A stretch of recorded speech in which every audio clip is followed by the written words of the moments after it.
You know, it's interesting because all of us have lived through events in which the public emerges, and you often write about the fact that the public is not something that can be assumed, just like democracy isn't a thing that you have and then get. It's not something you get in an acquisitive way. Freedom isn't something that you achieve through some pageant and it's a thing you own. It's something that has to be achieved through action. And again, bringing you a little bit up to date, we've witnessed, so those of us who are my age have witnessed things like the public coming together in Mississippi in the 1960s and redefining itself as not the stereotypical kind of population that was assumed to be there, but people who, through their own action, redefined themselves as actors in the public square. And then we saw it in Tahrir Square. And then we saw it in Madison. I wanted a reaction, Madison. Okay. And when I was up in Madison, circling the Capitol, there were the group of nurses with a great big sign that said Tahrir Square in Madison. And I thought, wow. And now we see the Occupy movement. Isn't that an example of a public asserting itself? That is, a public that wasn't there a minute ago, suddenly existing. And is that what you have in mind when you say enclaves of the public? Yes, yes, certainly. I think that, you know, every time someone is prevented from thinking about their own education, about who they want to become, and what they want to do, because of requirements that are pushed on them by somebody else, then I think we are having tiny eclipses of the public all the time. And when people can join together and move in those directions, as you described, then I think we're moving in the right direction. You know, it reminded me in a way of the way I ended the book called The Sources of a Science of Education in 1929.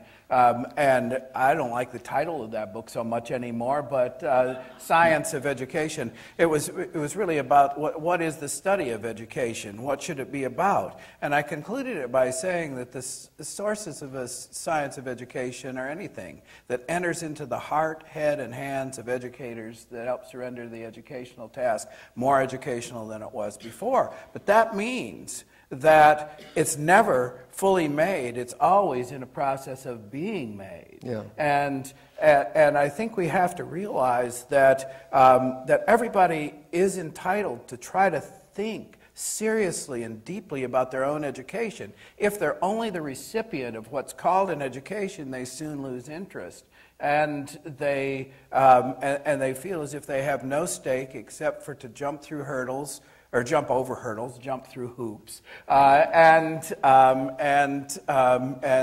make some kind of progress to move up the pre-prescribed societal ladder. And I don't think that's what education should be. I want to underline that, and I want you to take a deep breath around this question. You say, you know, that you can't, I mean, the implication is anytime you think you can receive an education, you're off base. And in many ways, what that says to you as educators, and to all of us, is that one of our first requirements and responsibilities is to convince our kids, our students, at any age or level, that they are not here to receive an education, but they're here to seize an education. If they don't seize an education, then they're not educated. So I often, when we were, you know, when I was a professor, which I'm now retired, but you know, I used to, in my midterm evaluations, which we had to give, I would often say, what have you done to answer your own questions in this class?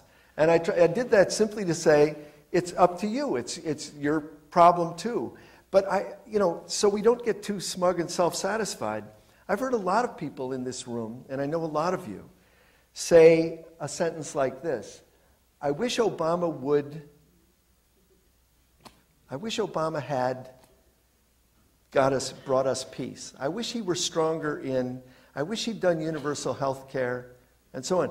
But isn't that a kind of self-undercutting of the public? Aren't we then saying, I wish Obama would do for us what we can't do for ourselves? That we elected him and thought he should then take the responsibility. Rather than build the peace movement, Obama should bring us peace. Rather than build the labor movement, he should defend labor rights. You see what I'm saying? So, I don't know, that to me is a kind of a self-inflicted wound on the public.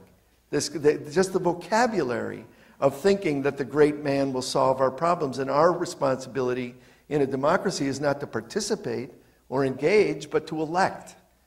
And our responsibility, I think, is a world responsibility too. It's not only a national responsibility. And back in 1916, I was addressing the National Education Association, and issues of race and culture and things of that sort were part of what I was to address. And I said that no matter how loudly anyone proclaims Americanism, if he, and maybe some of the people you've been reading could listen to this, if he assumes that any one racial strain or one component of the culture is to furnish a pattern that all other strands are to conform to, he's a traitor to the American nationalism. But I would say a traitor to democracy and a traitor to the world. Matter of fact, I really want to say that the transformation or commodification of education is a function of a very much larger societal ill, and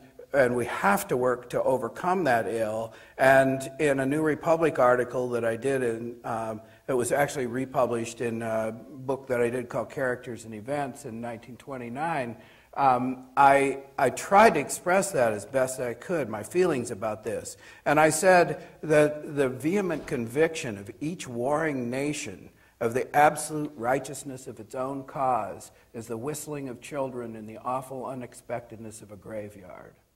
Say that again.